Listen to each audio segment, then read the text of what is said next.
আদর। এইদিকে এইদিকে আমি দাও। আপনি সবাই কেমন আছেন? আশা করি আপনারা সবাই ভালো আছেন। আমিও ভালো আছি আপনাদের দোয়ায়। আবার চলে এসেছি একটা নতুন ভাগলে।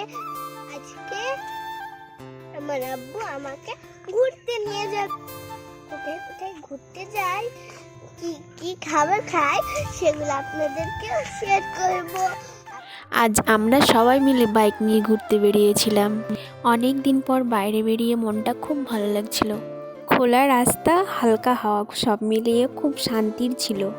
তাই ভাবলাম মুহূর্তগুলো আপনাদের সাথে সব শেয়ার করি। অনেক দিন পর নিজেদের জন্য একটু সময় বার করে নিয়েছি। আশা করি ভিডিওটা আপনাদের ভালো লাগবে।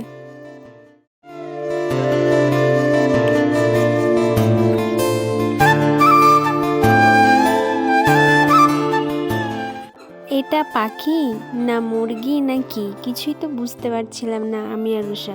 শুধুই দাঁড়িয়ে দাঁড়িয়ে দেখছিলাম ওরা কী করছিল। তার আগে বলে দিই, এটা বাচ্চাদের একটা খেলার ছোট পার্ক। এর আগে আমি আর রুষা গিয়েছিলাম, কিন্তু তখন খোলা ছিল। এখন এখানে এই প্রাণীগুলো জানি না কি নাম, আপনারা যদি জেনে থাকেন তাহলে কমেন্টে নিশ্চয়ই জানাবেন।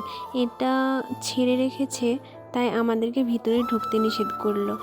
আর আমি আর রুষা বাইরে থেকেই শুধু দেখছিলাম। অনেকেই বড় রেস্টুরেন্টের খোঁজে থাকে, কিন্তু আমাদের মতো সাধারণ মানুষেরা হোটেলের গরম গরম পরোটার স্বাদ খোঁজে।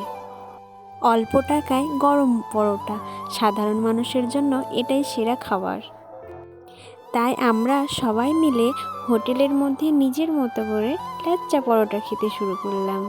কে কে এই ল্যাচ্চা পরোটা খেতে ভালোবাসো অবশ্যই জানাবে কিন্তু। তারপর আমরা সবাই মিলে চলে আসলাম এই যে জলঙ্গি নদী দেখতে। বন্ধুরা, আমরা চলে এসেছি নদীর ঘাটে। এখন আমরা জলঙ্গি নদীর ঘাটে চলে এসেছি। আমরা অনেক নিচু আছি, আর ওই দেখেন ওইখানে আমাদের ওইখানে আমরা হাঁটাহাঁটি।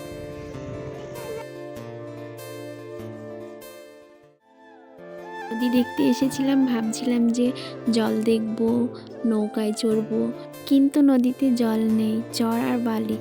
তবুও নদীর পাশে দাঁড়িয়ে একটা অন্যরকম অনুভূতি। এদিকে রুষামণি বালি নিয়েও খেলা করছে, হাওয়াতে ওড়াচ্ছে, গায়ে পড়ে না, চোখে পড়ছে, মুখে পড়ছে, কিন্তু ও তো বুঝে না। তারপর ওর আব্বু ওকে শিখিয়ে দিল ওরকম করে ফেলতে হয় না, আম্মু তুমি এরকম করে আস্তে আস্তে ফেলা, দেখো ভালো লাগবে। এখন সব বন্ধ, আমরা নৌকায় চড়তাম।